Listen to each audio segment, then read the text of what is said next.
Mr. Chairman, thank you very much in the first instance for the kind words of welcome, and then more importantly for inviting me to be here with you tonight. Ladies and gentlemen, the question that I've heard many a time is, why to Antarctica? And I think if you ask for different people the same question, you'll get different answers. In my case, I would say there were three motivations. Firstly, I'm, as Philip said, a guy for the outdoor. I love nature and I love adventure. It's part of my DNA, I would say. So Antarctica was also, for a long time, something in the back of my mind that I still hope to do one day. That's the first one. Secondly, since my primary school years, I had quite an interest in the old explorers of the previous centuries. Read a lot about them, always fascinated me. And especially the seafarers and the explorers going to the outer limits of the earth, and very specifically to the north, the far north and the far south. And then Philip also made mention of the fact that I'm a sailor. I've been a sailor also since primary school days. I led, as a matter of interest, I learned sailing through the voortrekkers when I was a little voortrekker in the, I think in grade or standard 5. And ever since, sailing was a big love of mine. So now you can imagine, when I discovered the existence of this vessel, the bark Europa, a square rigger, tall ship, still wandering the oceans of the world, and I heard that she's specifically also going to Antarctica, I just realized that this is a must-do for me. Number one on my bucket list. Now, at one of my previous presentations in Riversdale, after sharing the story, an elderly lady, during opportunity for questions, got up and said, "Tielman, I don't have a question for you. I just want to say thank you for taking me tonight with you on this incredible journey." I then realized that I've achieved my goal. And that's what I hope to do tonight as well. I hope all of you will sort of experience that you are going with me on this incredible journey to the very far south, to the white continent, Antarctica. So you don't have to buckle up, but I hope you are warmly dressed, and I hope you've taken your seasick pills so that we can board ship. And your life jackets. And life jackets and life rafts and all the rest of it. Now, before we board ship, I think it's important to give a little bit of background regarding Antarctica. With a bit of background, you'll understand more of the rest of the story to follow. The first important point I want to make is that we must bear in mind that Antarctica is a continent, like Africa, South America, North America, Europe.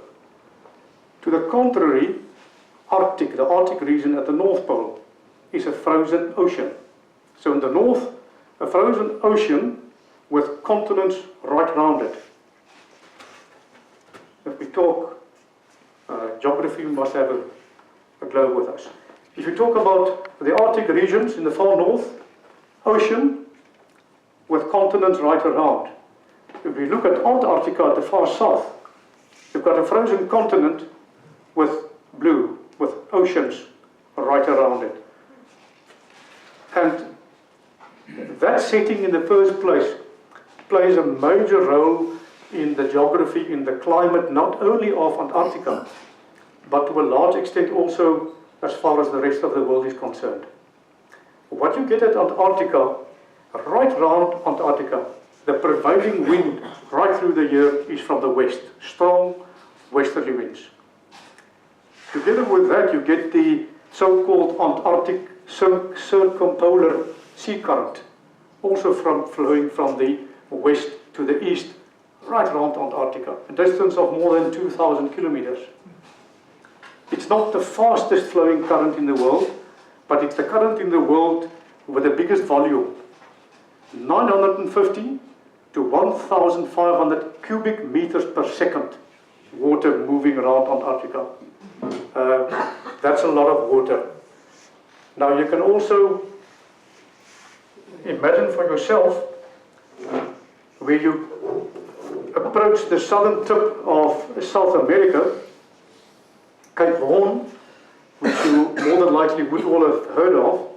From Cape Horn to the northern point of the Antarctic Peninsula, it forms sort of a bottleneck. Open oceans right around the world, strong blowing westerly winds, strong current picking up, a huge volume of water going around the South Pole all the time, around Antarctica, and then in this portion between Cape Horn and Antarctic Peninsula, it forms this bottleneck.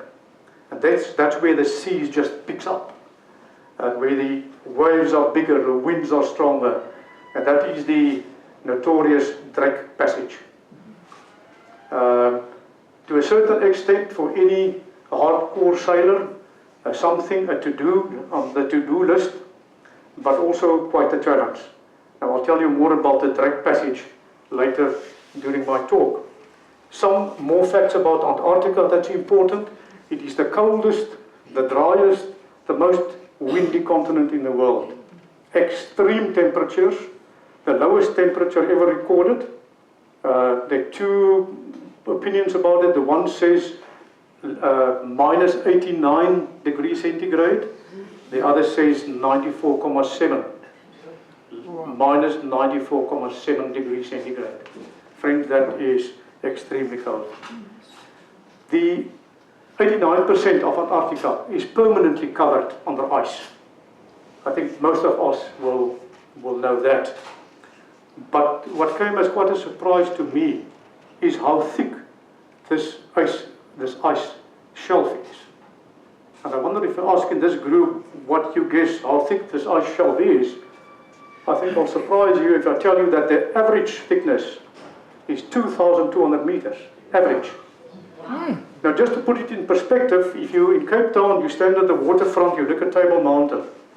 Table Mountain's highest top is just over 1,000 meters.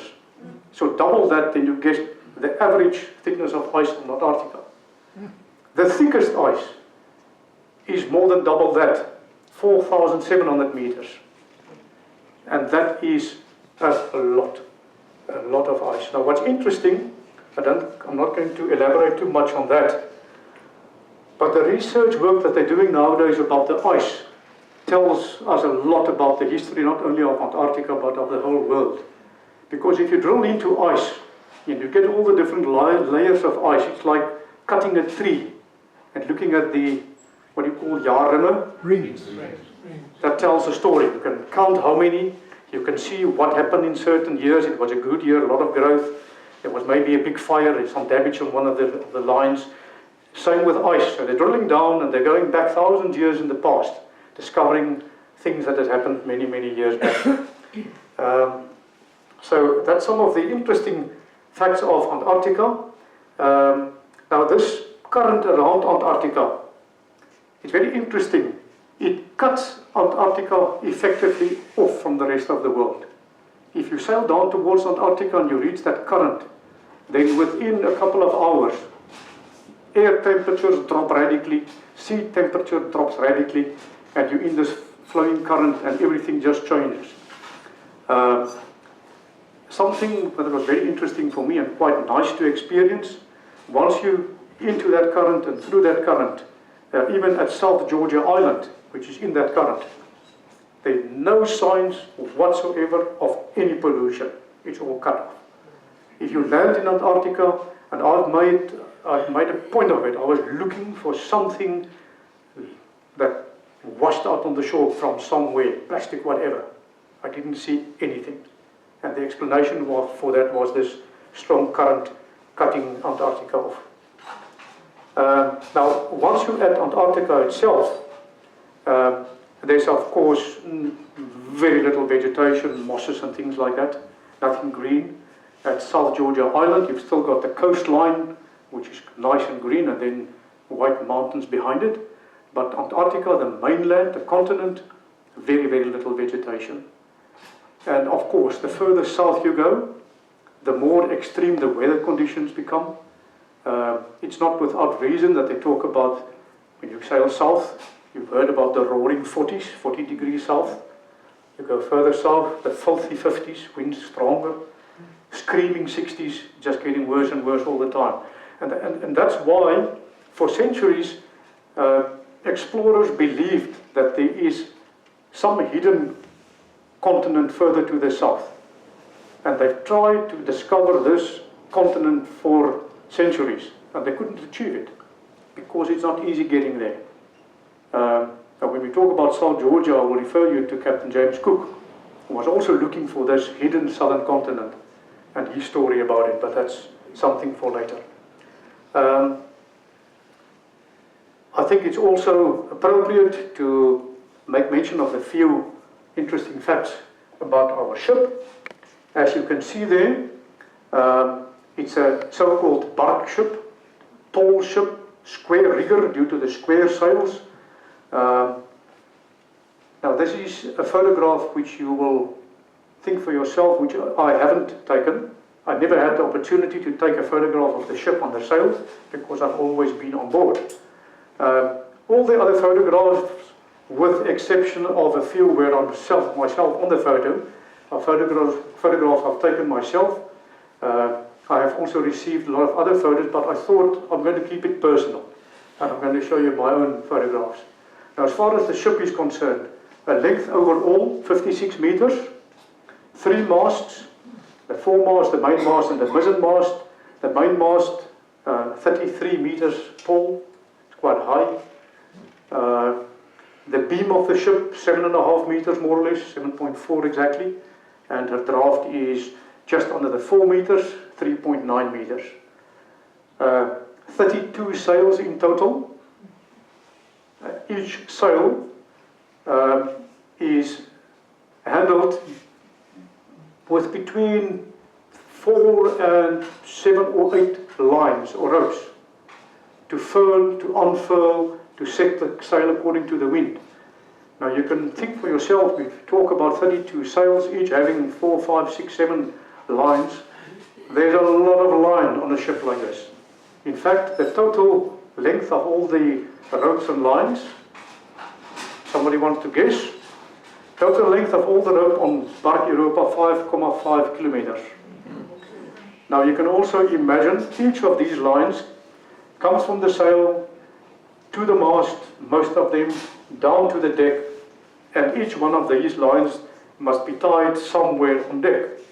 Sometimes you must ease a bit on the line, then you must bring in on the line. So it's very important to also have, no, I'm going too fast now, to have discipline as far as where the lines come from, where they go to.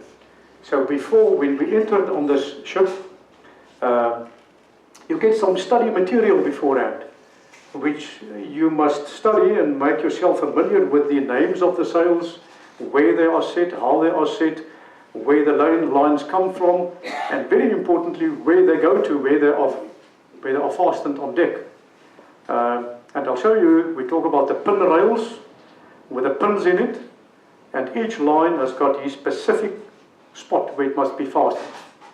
You can imagine for yourself, if you on deck at night and you get the order, release the clew line of the top gallant sail, then you must know where to go and what to do. You can't go and look for that specific line if you don't know where it is. But more about that also a bit later. The ship, as you can see on that previous photograph, is sailing under the Dutch flag, red, white and blue. It's a Dutch training ship. So that's important to bear in mind. If you want to go on this ship, they make it very clear. We don't take any passengers, everybody is working crew. And that's what it's all about. You enter on the ship as a trainee sailor, and from day one you are divided into watches, and you're part of the active crew of the ship.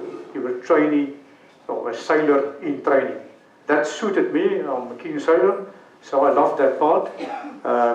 And I must say, I've sailed a lot my whole life, but this was the first time that I've sailed on a square rigger, on a tall ship, and it was a huge new experience. Right, I think that's enough about the ship. The language on the ship, of course, being an international training ship, English. but many of the crew members are Dutch. So it was quite interesting for me to speak Afrikaans to them. They speak Dutch to me, and we could follow each other very well. I think especially because it was mainly about shipping and sailing terminology, where Afrikaans and Dutch is very similar. There were 14 permanent crew members on board. When we had entered for this specific voyage, we are called the so-called Voyage crew. We were 32 Voyage crew, and the 14 permanent crew, and 3 guides on the ship. Around about 50 people on board. The Voyage crew members were from right over the world. If I take the globe from the east, New Zealand, Australia, nobody from the Far East, Eastern Europe, Czech Republic, Norway, Denmark, Germany, Italy, Spain, United Kingdom, the Netherlands of course, and then Alaska, Canada, USA, Chile. And I was the only representative from the African continent, only African on board. But interesting, nice bunch of people. And I think it's for the reason that you will not enter on such a voyage knowing that it's not a luxury cruise, knowing that it's going to be uncomfortable if you're not an easygoing person. So really I had with nobody on the ship, and I wasn't aware of any quarrels or hardship between people. It was a nice bunch of people to be part of with that 42 days. That's more or less about the ship. If I may interrupt myself, if you've got a question at any point in time, maybe about one of the photographs or something which I've just talked about, don't hesitate to interrupt me and to ask. I'll try to answer your questions as far as possible. Yeah. Were they only male? Good question. I would say 2/3 to 3/4 male and the rest female. But what you would like to hear, the captain of the ship was a woman. And an impressive lady, a Dutch lady. She grew up on the tall ships. Her father had a tall ship, so she grew up on the ships. And she was on this voyage, she's a captain. And doesn't stand one pace back for any man. Competent lady, very impressive. Yeah, as far as the voyage crew is concerned, also interesting, the age. We were 7, if I'm not mistaken, 7 people older than 60. Then between 35 and 60, maybe 3. The vast majority were youngsters, 22 to 35. And I must admit, it was sometimes quite convenient. If the mast needed to be climbed, there were a bunch of them that always want to be first, and we said, right, go for it. All right, that's about the ship. You had a look at the ship. You're not going to see the ship again in her full glory. The voyage itself, if I can just point out there, the voyage started at Puerto Madryn, that's around about there. I flew from Cape Town, and that was just after COVID. After COVID, there weren't that many flights, so I had to fly from Cape Town to Luanda in Angola, then to Sao Paulo in Brazil, then to Buenos Aires in Argentina, and then from Buenos Aires to Puerto Madryn. It was quite a mission to get there. The voyage started there at Puerto Madryn, then we sailed southeast. There's the Falkland Islands, past the Falklands to South Georgia over there, distance of about 1,100 nautical miles, 1,100 nautical miles. Now, just for the people that's not familiar with all the seagoing terms, a nautical mile is about 1,852 kilometers. You can almost double it. So 1,100 nautical miles, 2,100 kilometers more or less, which took us 11 days to get there. We then spent a week at South Georgia Island. It's a long island, 170 kilometers long, from 2 to 40 kilometers wide, lying more or less northwest to southeast. Now you can think for yourself, with the prevailing winds from the west, The southwestern shoreline is a no-go area, very rough, very harsh, completely inhabitable. So we sailed to the northern tip of South Georgia and then took a week sailing on the northern side of the island from northwest down to southeast, stopping over in many bays, dropping anchor, going ashore, exploring, enjoying the wildlife, etc., etc. Then after spending the week at South Georgia, we then sailed to the southwest, to the Antarctic Peninsula. I've expected that to be a rough one, because now we're sailing against the prevailing winds. And it was in fact hard sailing with a lot of headwinds. Now, you must also remember with the modern sailing vessels, the yachts, you can sail at a fair angle against the wind. If the wind is blowing right from that direction towards the front, and you want to get there with a sailing vessel, you sail at angles, call it tack. At an angle to that side, an angle to that side, on a starboard tack, on a port tack, and that way you make progress against the wind. But with these old sailing vessels, the tall ships, they weren't designed to sail against the wind. They were designed for the trade winds, and they've waited, they had time. That's one thing they had a lot of.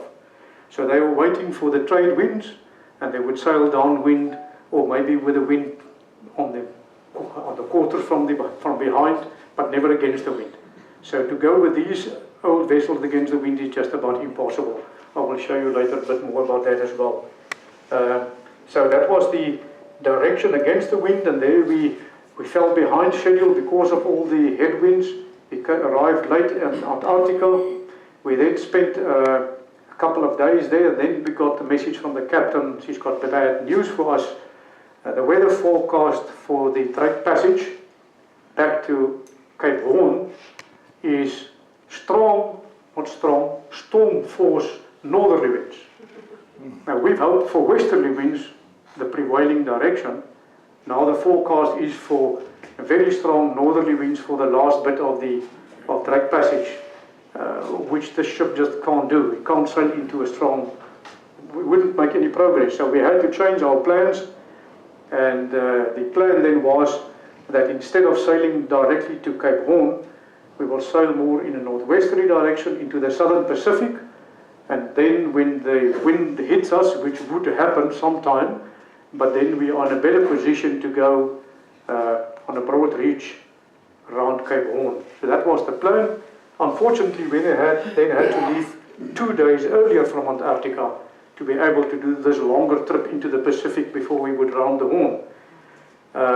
Now I have mentioned that rounding the Horn is something on a sailor's bucket list, so after her announcement I asked her, but seeing that we are missing out on 2 days in Antarctica, can we please do it properly and sail into the Pacific and do a proper rounding of the Horn?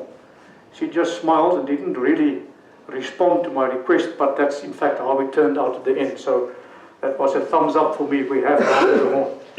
Okay, so the last leg was to Cape Horn, the southern tip of South America. We then just went to the eastern side of the southern point. Then you get to the eastern entrance to the Beagle Sea Strait, and then we sailed into the Beagle Sea Strait up to the town Ushuaia. Ushuaia, the southernmost town in the world. Ushuaia's slogan or marketing tool is they call themselves the end of the world. And you can think for yourself, if you travel from north to south through South America, that's as far as you can go. If you want to go further, you must board a ship. So Ushuaia, the southernmost town in the world, the end of the world. Okay, that is something about the voyage. The total distance of the voyage was about 3,600 nautical miles, around about 7,000 kilometers. That's in a straight line. Of course, a sailboat doesn't sail in a straight line, so the actual distance covered would have been quite a bit more. Right, I've just taken this photograph. It was quite interesting for me to see. Here we're going down to land at Buenos Aires. The river that you see down below is the Parana River, which is the border between Argentina to the south. Left on the photograph is Argentina. To the right, to the north is Uruguay. In the bay where we're going to land is Buenos Aires. Then on the southern side of the bay And then right across the bay on the northern side is Montevideo on the Uruguayan side. Lots of water, lots of water. Buenos Aires, beautiful city, beautiful area, really nice to see.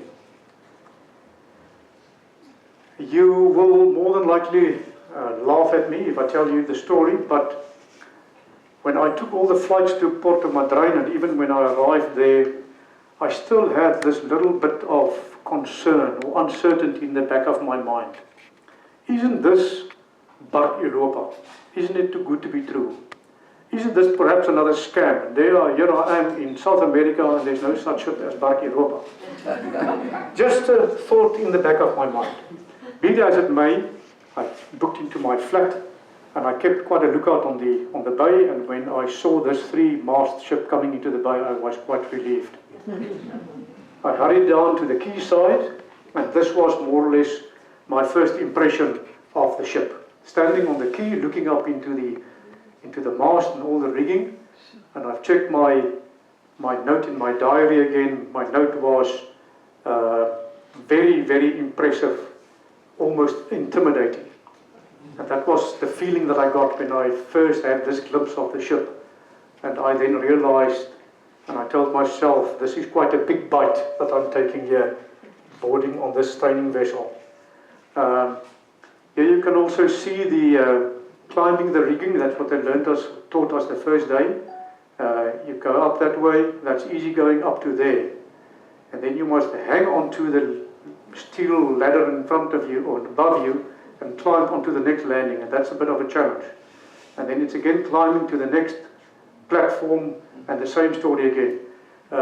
So I'll get to that. We were taught how to do that the second morning on the ship, of course with safety harnesses. Not allowed to climb the rigging without a harness on, but even with a harness on, it takes one a bit out of your comfort zone.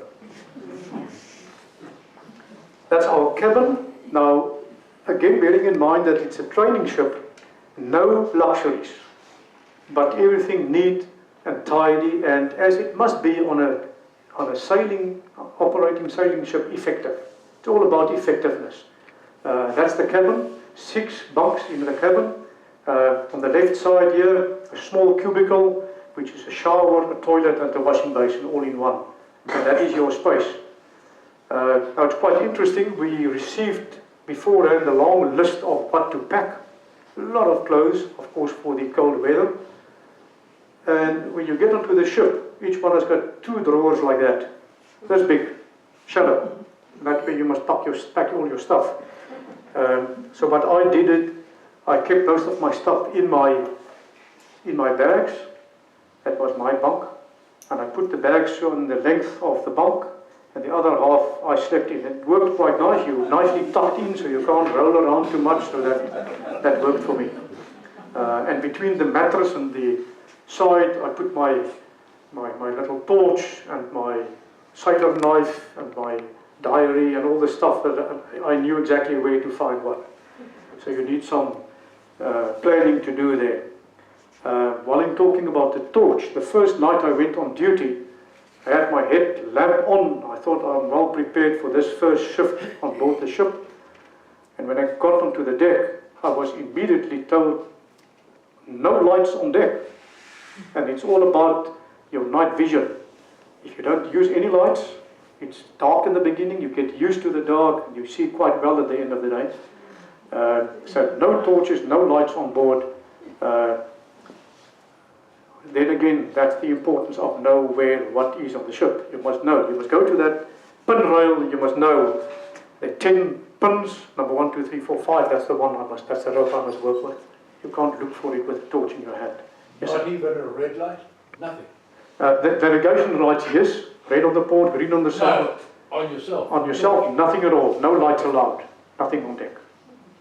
And I must say, it did make sense. Now I must also, while we're talking about that, we must also bear in mind, the further south you go in the summer, the shorter is the night and the longer is the day.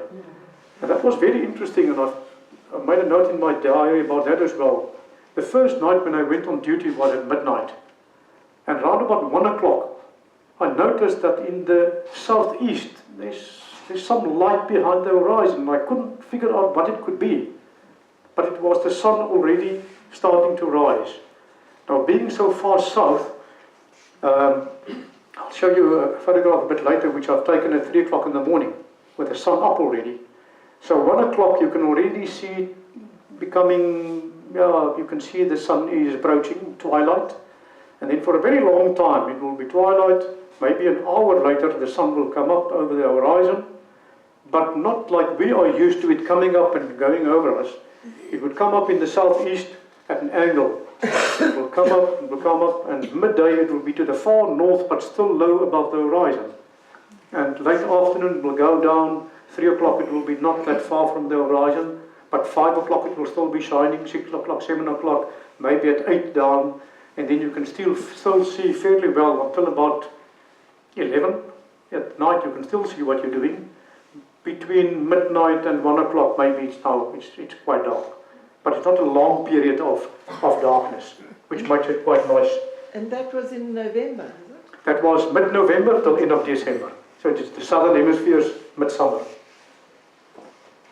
Right, here we've got the foremast with the sails up.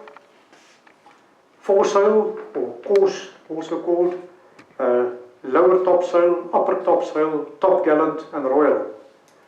On the cruises in the Pacific around the equator, they put another sail up, the sky sail, but down to the Arctic and Antarctic, no sky sails. The winds are just too strong, the ship can't take it.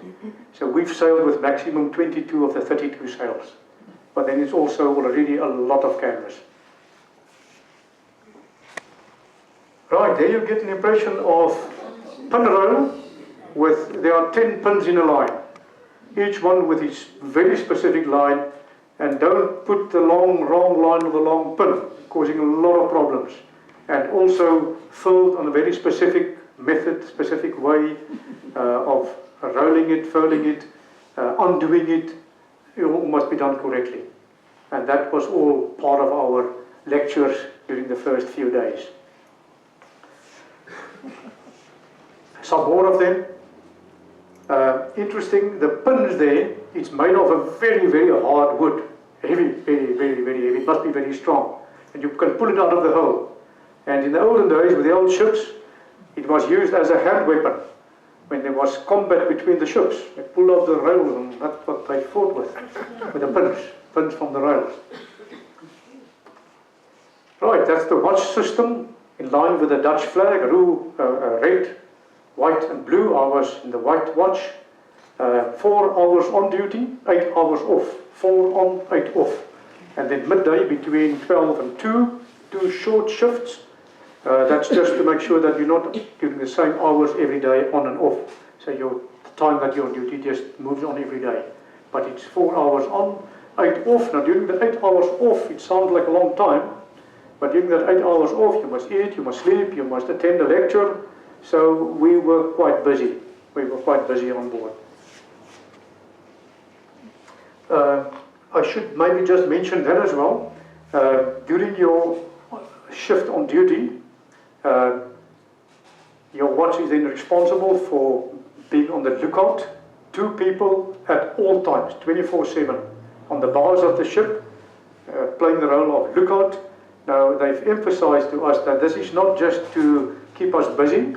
It's very, very important. You can think for yourself, mainly to look out for icebergs. Now, the big icebergs, the radar of the ship will pick up.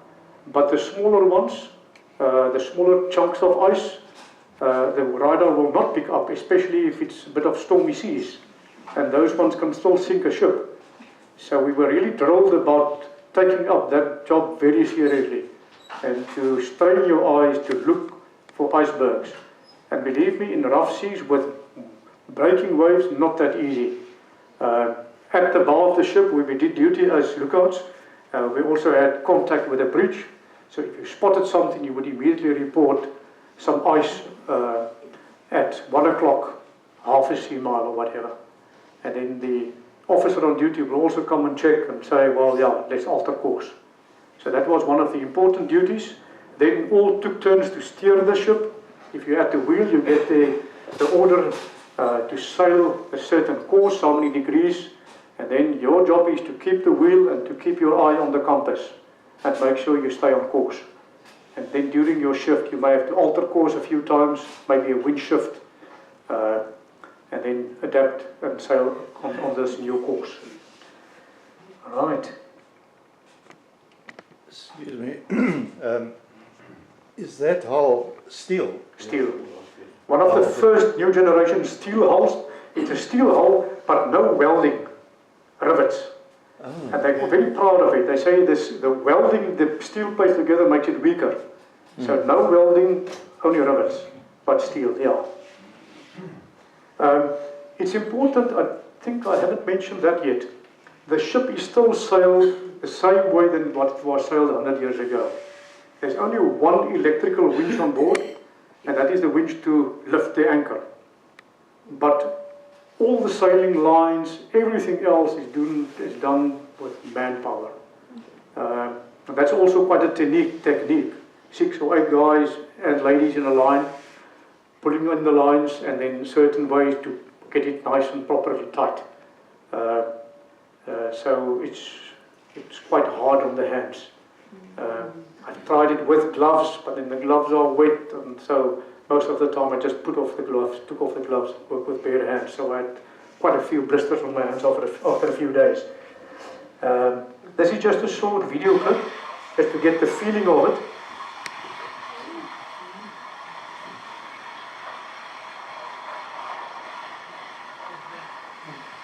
I don't know whether you can hear any sound.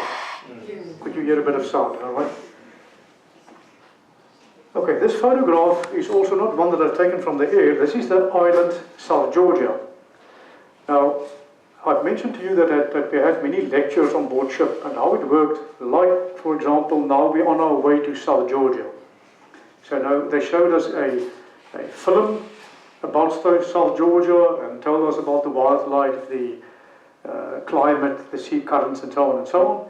And during this film, I just quickly took this photograph just to show what South Georgia Island looks from the air. South Georgia is 170 kilometers long. I think I mentioned to you 40 kilometers wide at its widest. The mountains on South Georgia, about 3,000 meters high. That's again 3 times Table Mountain. Now, one of the moments of this expedition that I will never forget. We've sailed to South Georgia. The plan was to sail into a bay, and we would have arrived during the night to sail into the bay, drop anchor, and go on shore the next morning. When we reached the northern tip of South Georgia, the wind was blowing very hard and the sea was very rough. So we couldn't go into the bay, so the decision was we will just lay outside, wait for the day to break and see what the weather does.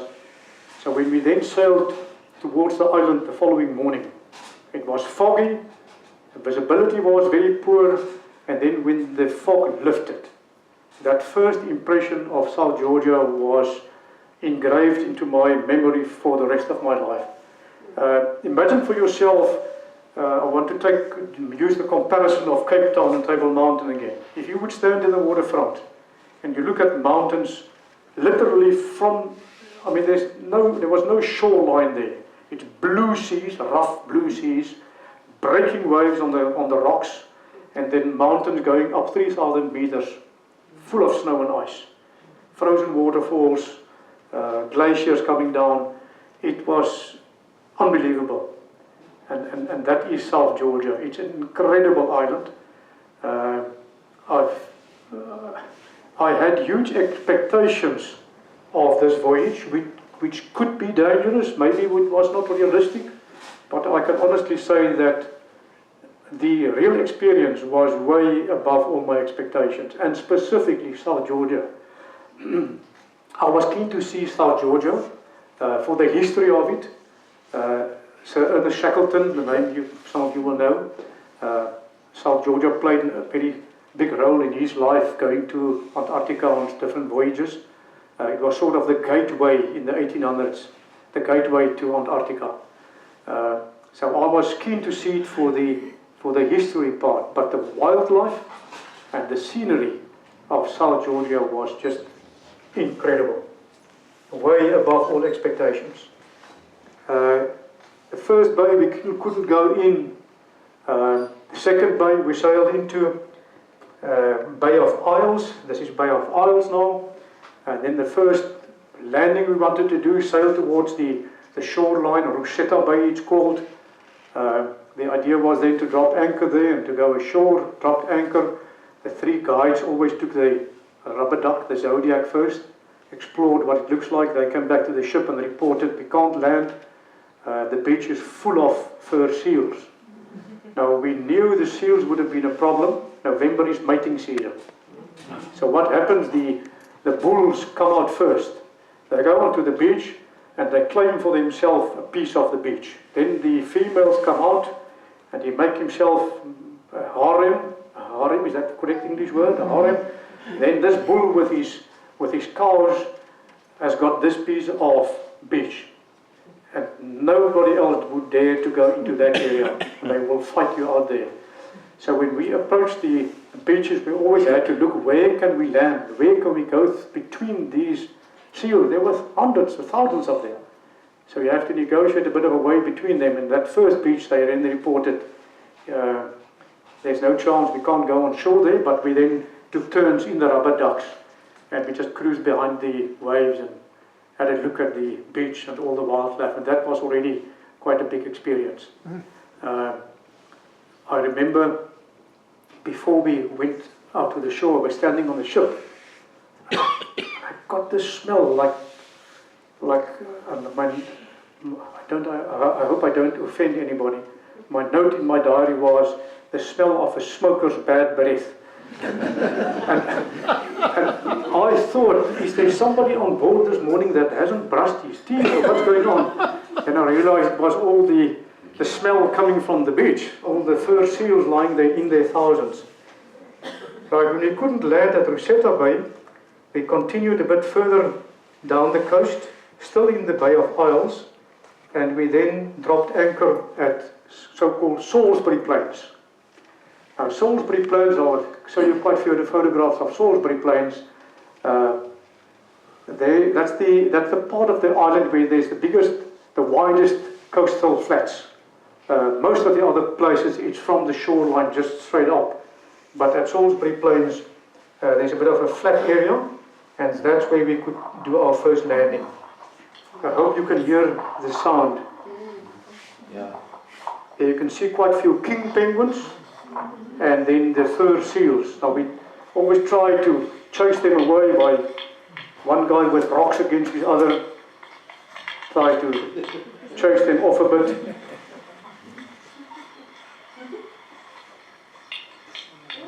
Nice big bull sitting in front here.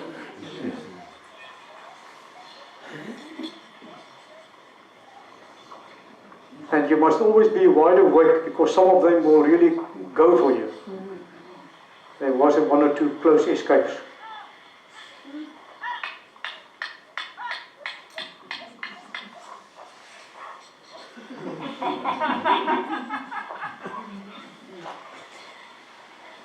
These are two of the guides we had on board, the Spanish guy and the Norwegian guy. As far as the guides are concerned, I can just assure you, competent guys.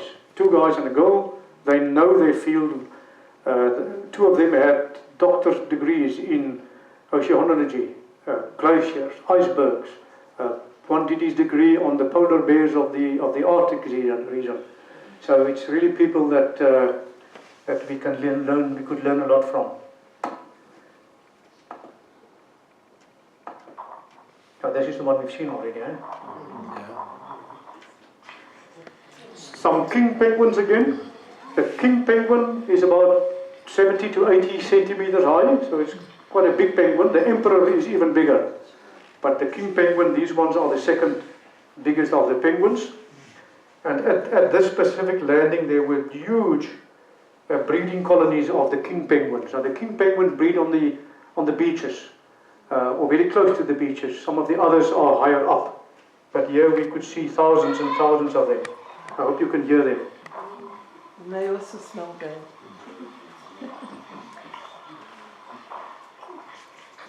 And these are all breeding colonies.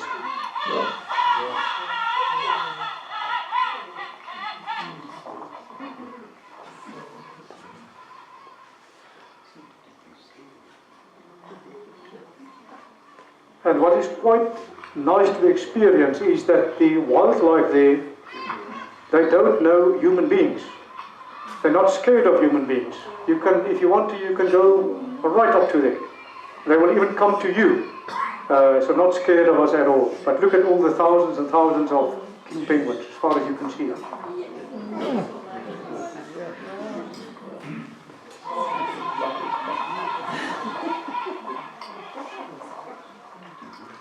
Now here we still see some green, although bear in mind South Georgia's average annual temperature is also only 1.8 degrees centigrade. 1.8 average. So that's, it's cold there already, but not Antarctica's cold yet. Is that a river? No, that's just some of the flats at the sea. It is from the glaciers, so it makes pools under the glaciers, but it's not a flowing river, put it that way. But it's fresh water that you see here. Here you see some of the chicks. The ones with the fluffy brown ones are the chicks. And they stick together. They are normally in a group together. You'll see the brown patches where a lot of chicks together. There are a lot of them again. So they like to stick together. Chicks always stick together.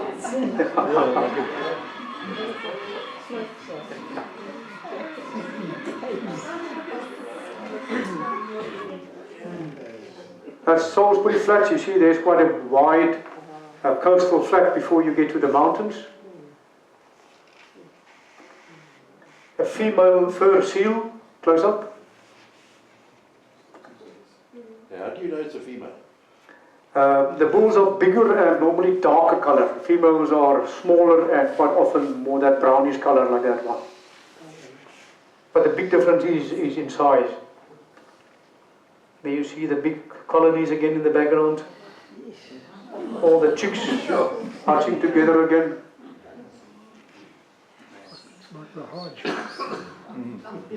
Little chick. And now my next photograph, when they grow a bit older, when they grow up, they also become teenagers. And this is how a teenager looks like.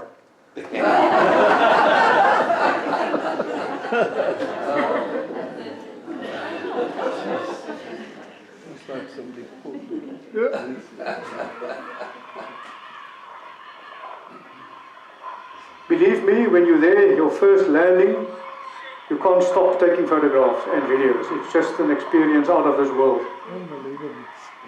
I've also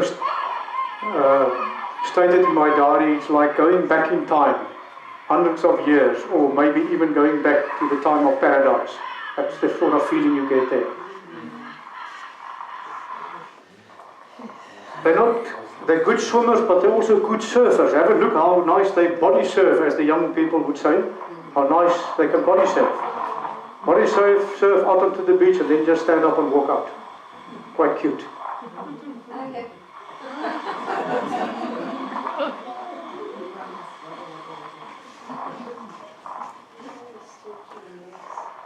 Right, lifted anchor again, sailing further south.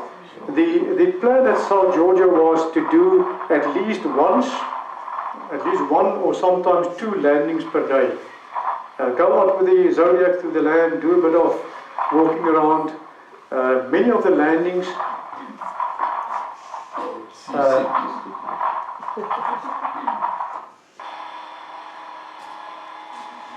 just watch this video as well, then I'll talk to you again. This is now going out at Prince Olaf Harbour. It's an old Norwegian whaling station, only the ruins of it that's now there. So what we did, we dropped anchor, it's still deep enough, and then board the Zodiacs, go out to the shore, and then walked around there. Now this one, as I said, is Prince Olaf Harbour. You will see the ruins. The whaling was completely stopped. The last whaling station closed down in 1962, after about 60-70 years of active whaling. Now just one or two comments about the whaling industry. When Captain James Cook, there was first a French guy, De La Roche, who first discovered South Georgia in 1675. Then in 1775, Captain James Cook discovered the island and claimed it for his king, King George III. That's why the name comes from South Georgia. When he went back to Britain, he reported about the thousands and thousands of fur seals and thousands of whales which they've seen. Now you can already anticipate what happened next. Within 10 years, Europeans flocked down to South Georgia and started hunting the fur seals. And during the 1800s, they were hunted and slaughtered close to complete extinction. After that, they started hunting the whales from the late 1800s until 1962, at an average of about 10 whales per day. Yeah. More than 3,000 per year for a period of about 60 years. Also to the edge of total state distinction. And then all whaling was stopped, all whaling stations were closed down, and if you go there now, you just see the remains of the old whaling stations. Right, Prince Olive Harbour, there you see the ruins of the old whaling station, with the mountains just going up behind it. One of the wrecks, one of the many wrecks you find all along the coast there. Already overgrown at this stage. We ascended the mountain behind the whaling station. I took the photograph from the top. Then interesting, what you see there is a man-made lake. And the main reason for that was not only for water, hydroelectricity. Yeah. And that is in the early 1900s. Yeah. So it's quite incredible. Prince Olive Harbour. Most of the whaling stations along the South Georgia coastline were Norwegian and English. Those were the two, one or two from America, but mainly Norwegian and to a lesser extent British. Molting time, one of the fur seals in the process of molting. Okay, this is now, are you familiar with the story of Sir Ernest Shackleton? Yes. One of the famous explorers, one of my heroes. Now, I'm not going to waste too much time on that now. If there's time at the end, we can maybe come back to Sir Ernest Shackleton's story. But here we are on the so-called Shackleton hike. Sir Ernest Shackleton, as most of you will know, sailed down to Antarctica. His ship got stuck in the ice, was crushed and sank. They then,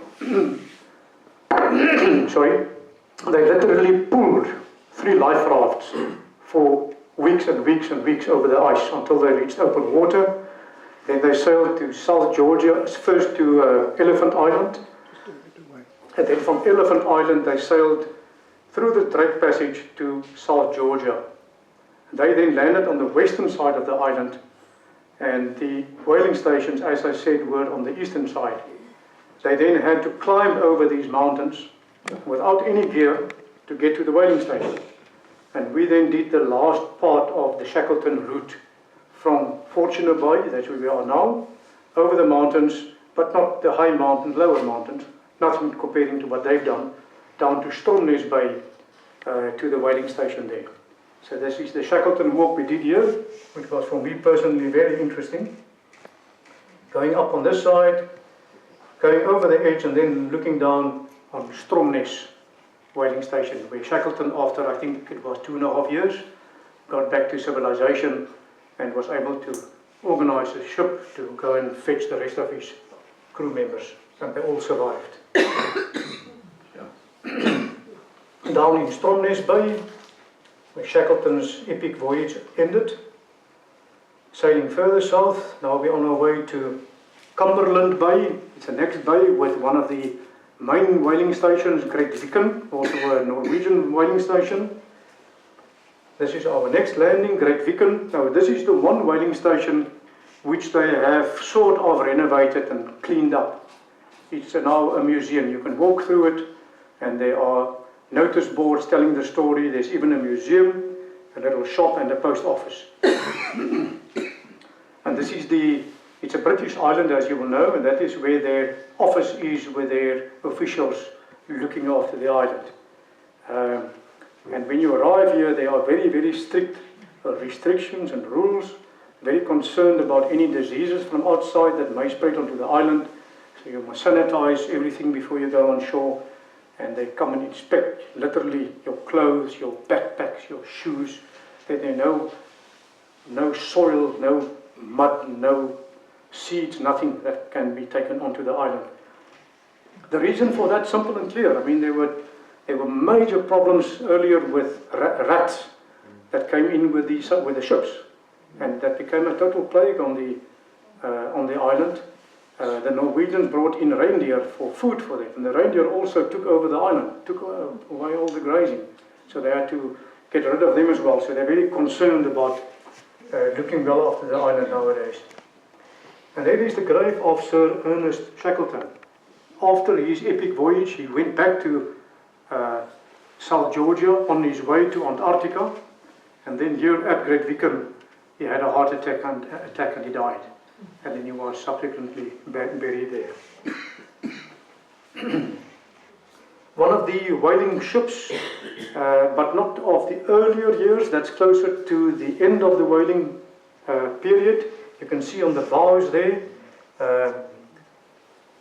the harpoon gun there, and of course the crow's nest, where one sailor was permanently stationed to look out for whales. What they then did, they would go out, hunt the whales, shoot them, pull them in, then they would blow them up with a compressor, plant their flag on it, and in their ship's log they would plot the exact position of this carcass. Then they would carry on and hunt 10, 20 more, and then start collecting them all on a line, putting them back to the whaling station. So this is one of the old hunters they used there. But believe me, it must have been a very, very hard work to do. The very difficult circumstances. There's the museum again, and that is the James Caird. It's a replica of Shackleton's little boat, a 22-foot vessel, 22-foot little sailing vessel with which they've sailed more or less 800 kilometers over the roughest seas in the world to South Georgia. It's an incredible story. Remind me if there's some time at the end we can talk a bit more about Sir Ernest Shackleton. Little church at Great Viken, well, very neatly renovated. In Cumberland Bay there's also one of the famous glaciers. We sailed to the foot of the glacier. Now everything there is taller, bigger, higher than what one thinks. If you look at the tongue of the glacier there, you will think maybe it's 3, 4, 5 meters, but that height there is about 50 meters. So it's huge. Now, one or two comments, time is catching up with me. Remind me at this end, I want to talk to you a bit more about the glaciers. That's a very different, very interesting subject as well. Right, sailing further south along the coast of South Georgia, nice wind blowing as you can see. Back in a bay, more sheltered. Being a sailor myself, I couldn't stop taking photographs of the sails. Our next stop... Excuse me, go back. It looked like there was a seal up on the top sail. A sailor.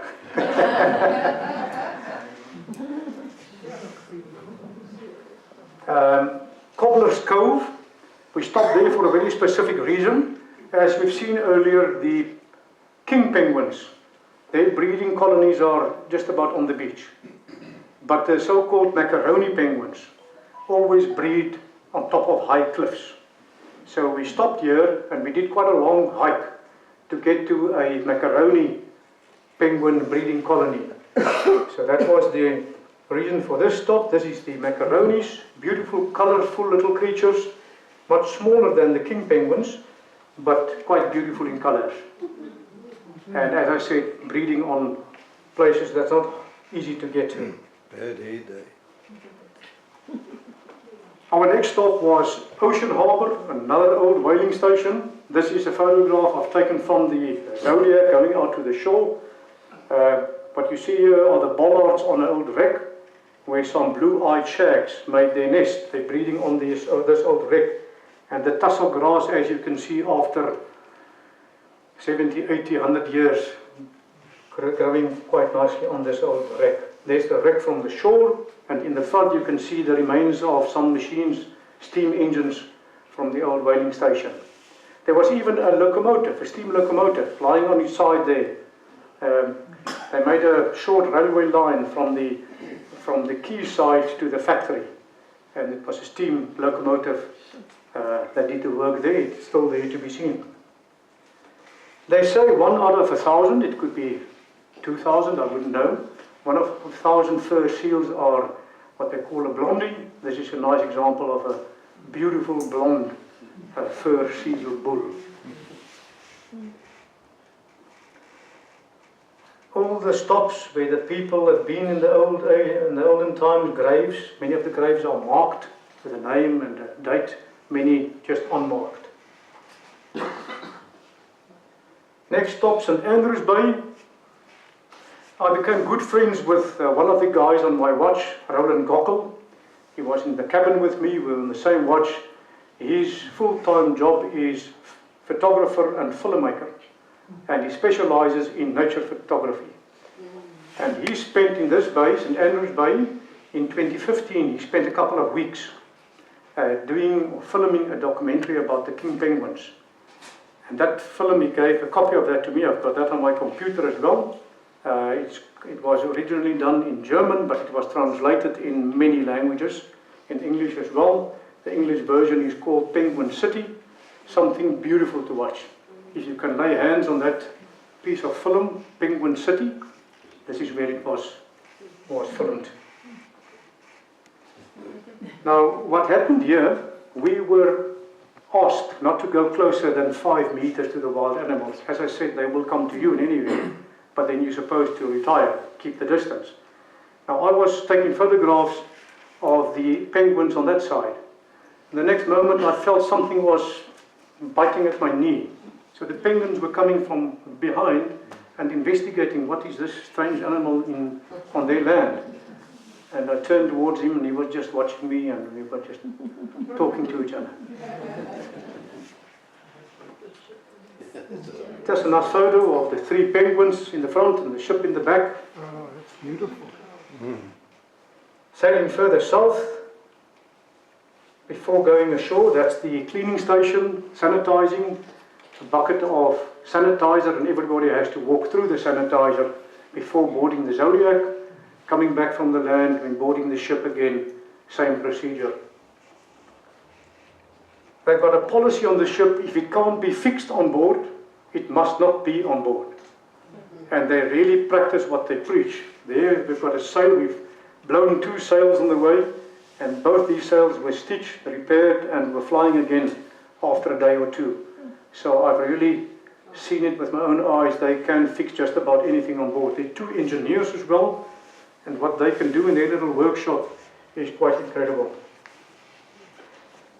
Sails again, I couldn't stop taking photographs of all the sails. Okay, now we are at the southern point of South Georgia Island with the name Cape Disappointment.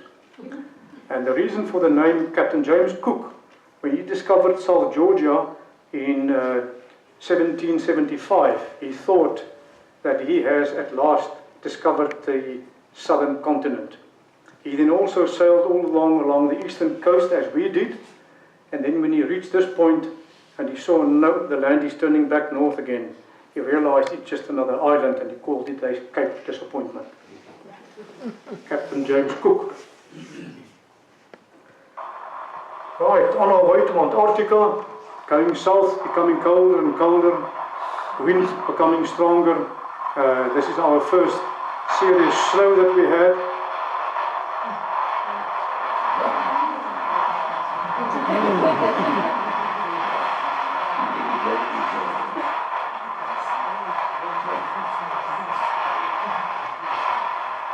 It's falling horizontally. Sorry? Falling horizontally. Almost horizontal, yeah, strong wind, quite a wind blowing there.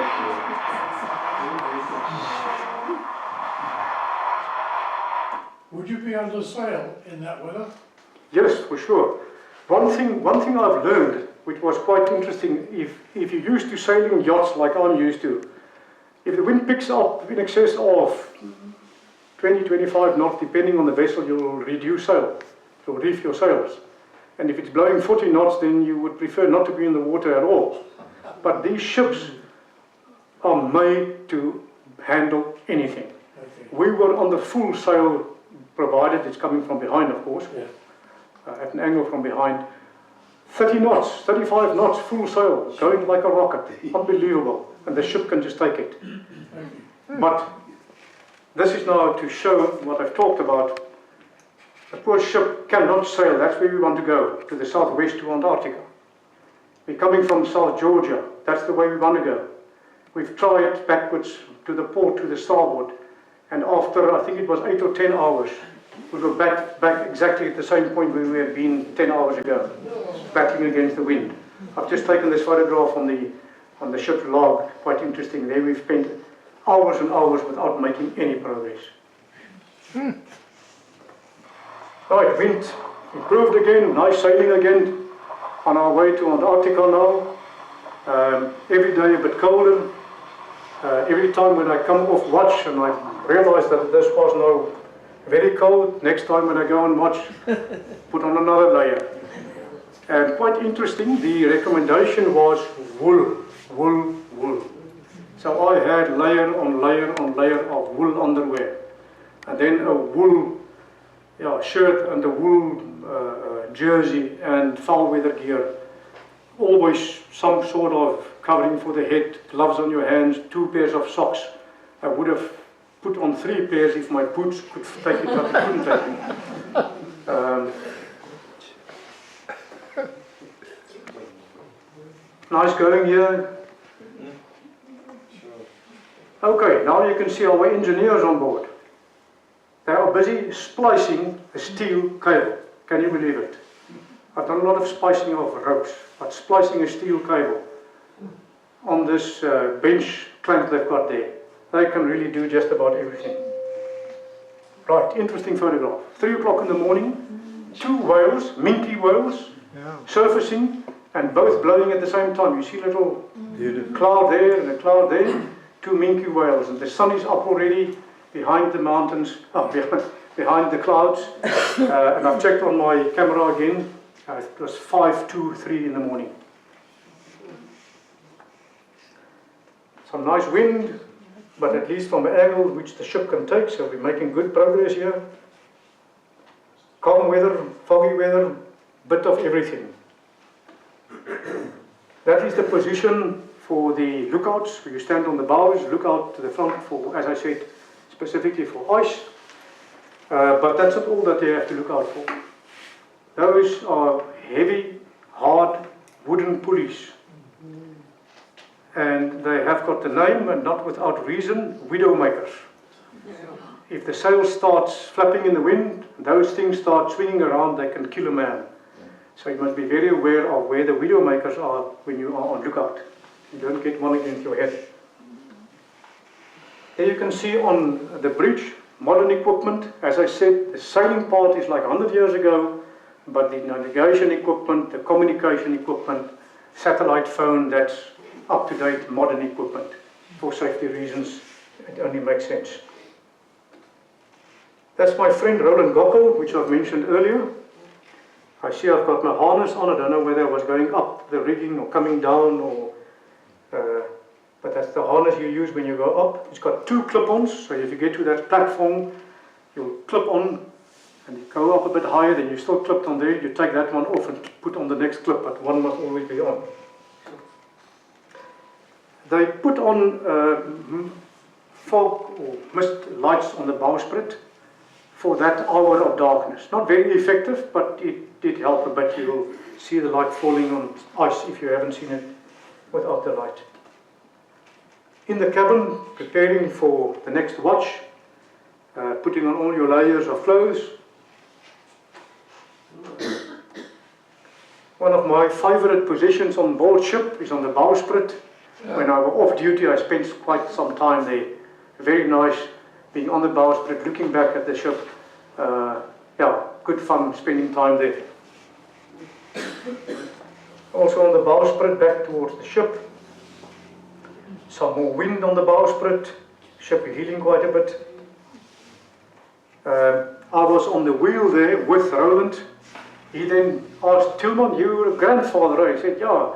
I said, "Well, this photo is for Opa."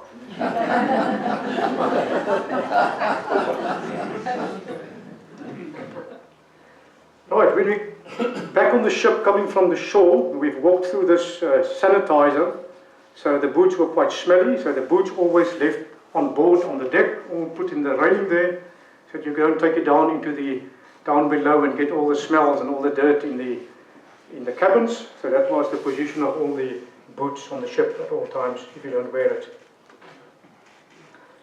Did you have seasickness problems?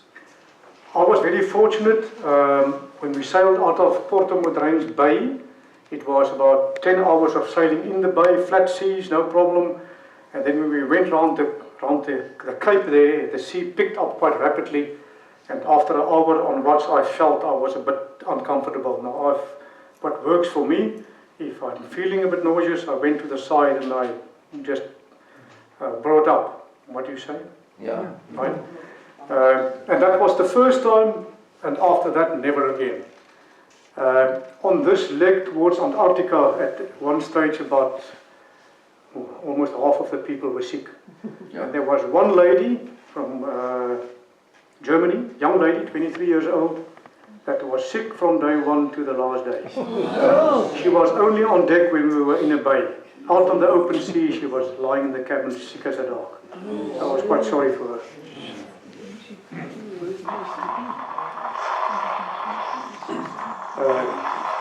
Roland and me on the bowsprit again. I just want to show a bit of this video clip just to see the sails. You can see in front here are all the four sails or the jibs, the outer jib, the inner jib, the flying jib, outer jib, inner jib, and the staysail. Those are the triangular sails. And behind on the other two masts, the square sails. What did your life insurer say about? Sorry? What did your life insurer? Yeah, you're supposed to take out insurance before you go on board, but that's your own decision. But what is compulsory is medical insurance. That was a requirement to go on board. More sails and more sails. Icebergs, we've seen hundreds, if not thousands of them. Big ones, small ones. We've sailed past one that was 43 kilometers long. Yeah. One iceberg. Now that's a part of the Antarctic ice shelf that just broke off. And icebergs like these can float in the Southern Ocean for 6 years before it melts down. All shapes and sizes. Look at this beautiful one, making an arch in the middle. Now there again, this iceberg, 100 feet high at least, if not more. Huge, huge, huge. And I think only a third of it is above sea. 2/3. 1/9. 1/9. Yeah. 1/9. The biggest portion is under the water. Yeah. Yeah. Yeah. And the colours of the blues are amazing. Yeah. If it's that bluish color, then you know it's from a glacier or from the ice shelf. If it's frozen seawater, it's white and more brittle. But the blue color is freshwater ice that developed under pressure over many years. At about 60 degrees south, early afternoon, we sailed into an ice field. It was quite exciting in the beginning, but it grew just more dense and more dense and more dense. It was quite exceptional to get this ice field this far north still. After some time, the order was to take down all sails, so we motored slowly between the ice, trying to avoid the worst parts, but it just grew thicker all the time. So early that evening, the captain said, we can't take the risk, we must turn around. So we turned around and sailed back for, I can't remember how many hours, until we got a passage to the west to get out of this ice field again. And then sailed around the ice field to the west of it and then proceeded back south again.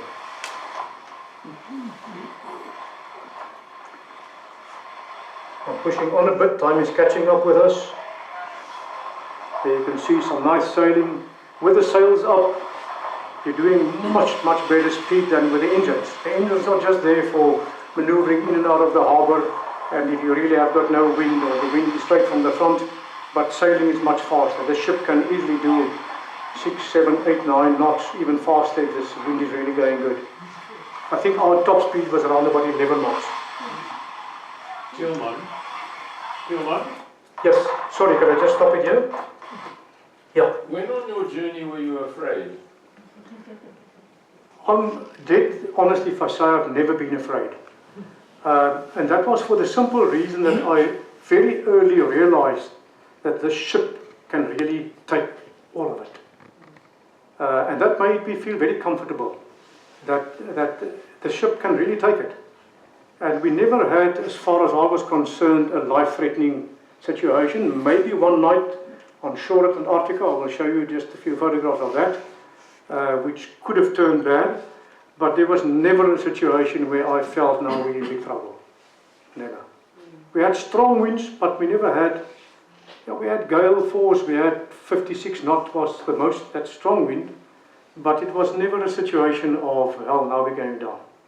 No. And getting trapped in an ice field like that? I think the decision of the captain was right to turn around. I think if we proceeded south, we could have landed into trouble. The ship is strong, but it's not a real icebreaker. So the decision when it got too dense to turn around and to get out of it was the right decision at the right time.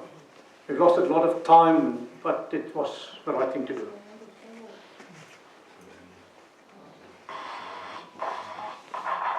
Now we're at the Antarctica mainland, the first stop there, made of cliffs. I will tell you the story behind this landing just after this video clip. As you can see, it was quite strong wind and snowing.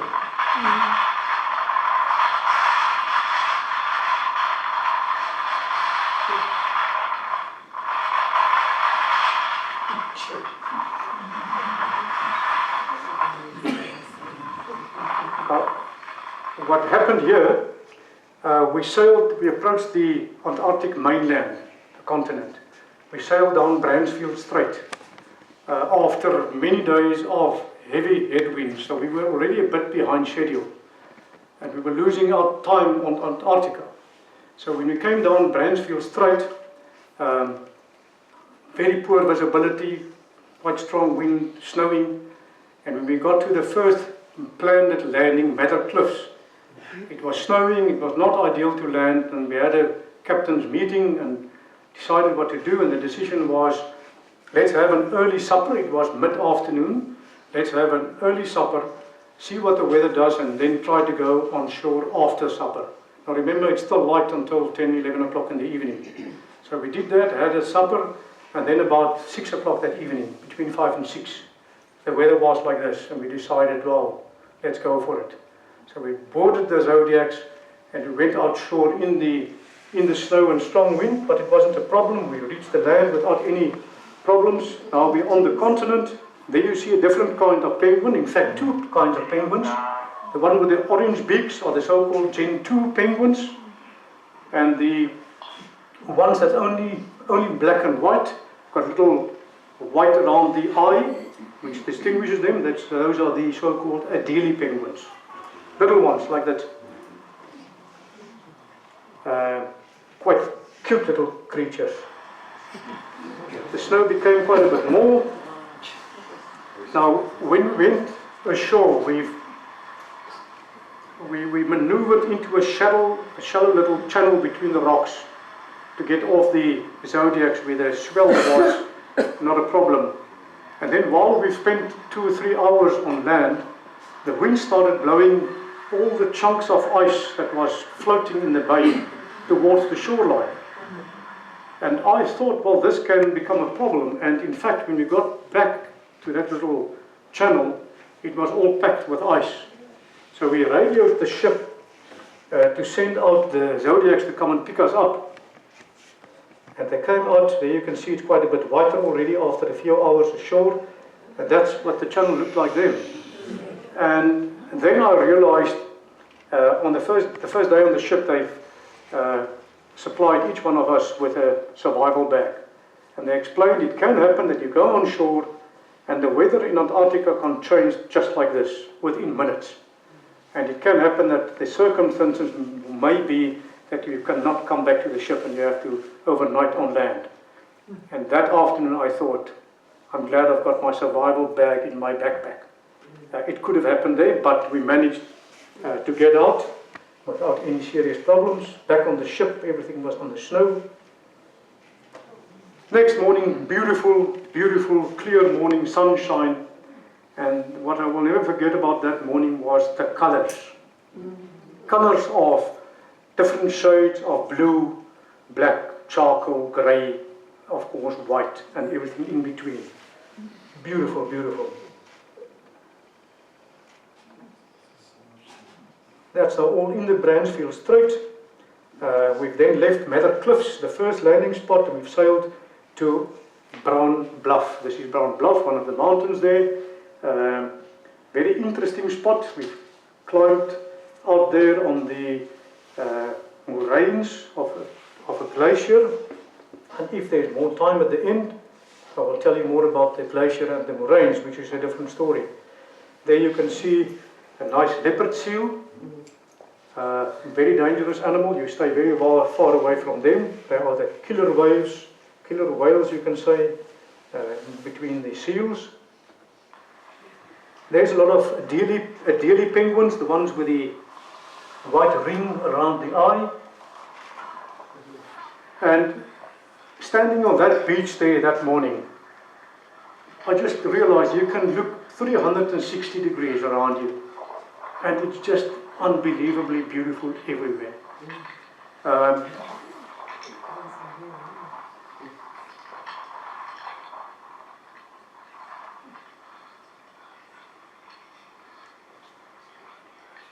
Totally quiet.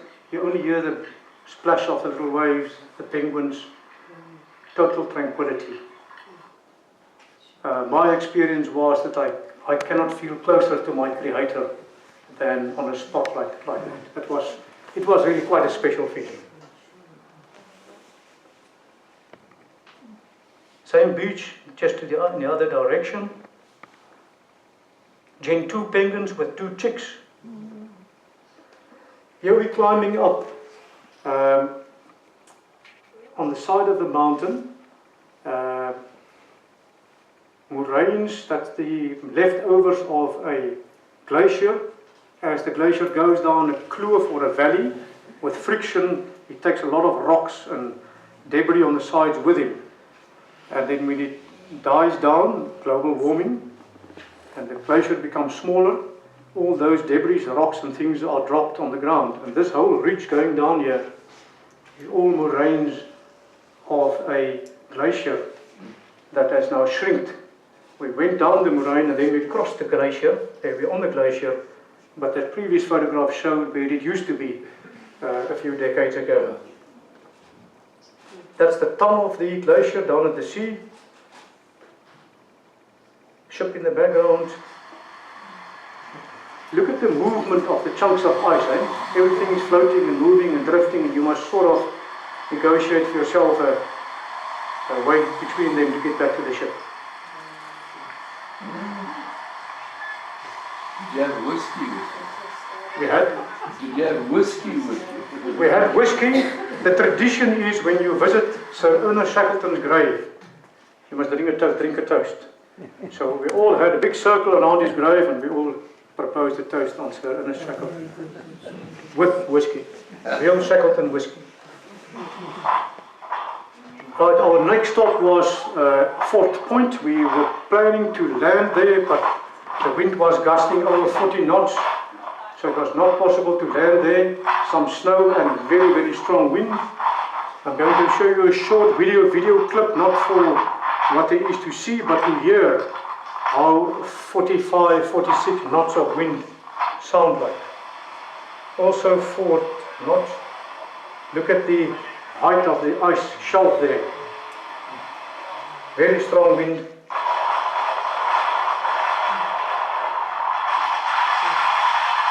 No chance of putting down any zodiacs when the wind blows like that. Right, we then proceeded to Deception Island, another Antarctic island. I don't know whether you know of Deception Island. It's a volcano island.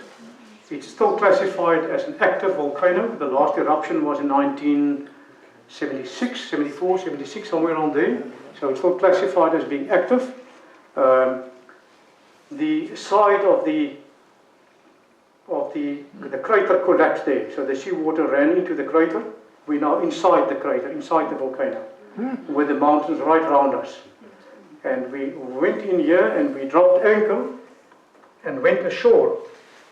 And the seawater there was considerably warmer than anywhere else because of the activity still down below.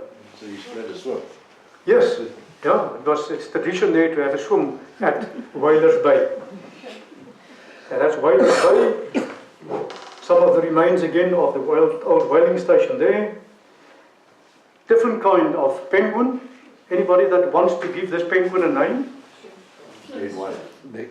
Chinstrap. That's the chinstrap penguin. Cute little ones as well. Also quite small, these ones. Remains of the whaling station. Somebody is looking for a nice cottage at the sea. Anybody looking for a tractor? Tractor under the ashes of the previous eruption. I must say the wheels still look in good condition, the tires, but yeah, that's all that's sticking out of this little tractor. One tends to think that a volcano is a crater with a narrow band of rock around it. But it's not like that, well, at least not here. The rim around the crater has got many sub-craters in it. Here we've dropped anchor at Telephone Bay, still in the crater. We then came out with the Zodiacs and then walked out around these mini craters. So a lot of where the eruptions were, where the lava and the stuff came out, it formed mini craters apart from the main big crater. The big main crater is about 8 nautical miles from one side to the other. There we're going out on the rim around of one of these craters, all volcanic material. There's a group photograph. There in the middle are the two guides, Georgie and Maria, both from Spain. The third guide is not here, that's the guide from Norway. There on the far left. That's about the whole group of Voyage sailors. Right, back on board ship. If you come from watch, all your clothes are wet. So what you do, you leave your boots on the deck, you go down on your socks, and in the passageway, they've got heaters on the sides with a line above the heaters. You take off your foul weather gear and you hang it over the heater. So if you go for your sleep and you wake up and you must go on duty again a few hours later, everything is nice and dry. So that's a bit of luxury there. That's a lecture of the use of the sextant, the sextant for navigation. Very, very interesting. Right, now we're on our way to Cape Horn. We're in the Drake Passage. And as I said, we're aiming not for Cape Horn, but for the southern part of the Southern Pacific to line up for the storm to come. You can see the sails are already reduced. Only 2 squares there, so the wind is already blowing quite hard. And we're expecting this gale force winds to hit us shortly. But before that, typical before the storm, quiet before the storm, we had beautiful calm days. That's the 23rd of December. On the eve of the 24th, we were in the storm. Back on the bowsprit again, enjoying myself with some of my watchmates, up on the rafters, setting sails. Now we're at Cape Horn, and now you can see the sea looks a bit different. The visibility was not too good, but you can see some of the islands there. Cape Horn is not like Cape Point with a peninsula running down one solid piece of land. A lot of rocks and little islands and stuff. There are some of the islands at Cape Horn. Some nice going. Yeah, I had to give this quote to you. Charles Darwin sailed around Cape Horn on board the ship, the HMS Beagle, in 1831. And his comment was, one sight of such a coast is enough to make a landsman dream for a week about shipwrecks, peril and death. He was not impressed with Cape Horn at all. Albatross. Give me an extra 3 minutes and I'm going to tell you about the albatrosses. They are the most impressive birds on earth. Wingspan of to 3.5 meters wingspan. They hatch in the breeding colony after 9 months. They out of the nest, out to sea. For the next 5 years, more or less, they never go to land anywhere on the oceans. Soaring over the waves. Unbelievable to see them. After 5 years, they come back to their breeding colony where they were brought up. They find a mate, they mate for life, and they grow more than 60 years old. Incredible. Albatross, unbelievable. Under huge pressure due to the long line fishing. Long line fishing let out the lines with a bait, and they dive for the bait, get caught in the hook, taken under the water and drowned. So there's serious threat for their continued living on our globe. Just to show what the sea looks like there. Right, now we're around the Horn on the eastern side, sailing up the east coast. On the sheltered side, you remember the prevailing winds are from the west. On the eastern side of the peninsula, nice and calm waters. And there in the background, you can already see the entrance to the Beagle Sea Strait. The Beagle, by the way, named to the ship, the Beagle on which Charles Darwin was. Many of the place names there, interestingly enough, are named to old famous ships of the previous centuries. Furling the sails for the last time, going into the Beagle Sea Strait, we will be on motor. Christmas Day is also my birthday. On the ship they've got the tradition, if it's your birthday, they decorate the saloon and you get a present and everybody sings and have a good time. So there I've got my present, a nice calendar of the ship, and say a few words. Now normally on Christmas they will have a big dinner in the evening, but due to the rough seas the cooks weren't able to cook a proper meal for us. They apologized and said the following day when we anchored in the Beagle Sea Strait, it will be nice and calm, so we will have our dinner the following evening. There we've dropped anchor at Hobbiton in the Beagle Sea Strait. Hobbiton was a mission station in the 1800s. Nowadays a cattle farm. A beautiful little garden they've got there. We did a hike into their forest, into their woods there, into the forest. Beautiful, beautiful area, unspoiled, and really a nice bit of nature. All the veld flowers and the snowy mountains in the back. There we look down onto the Beagle Sea Strait.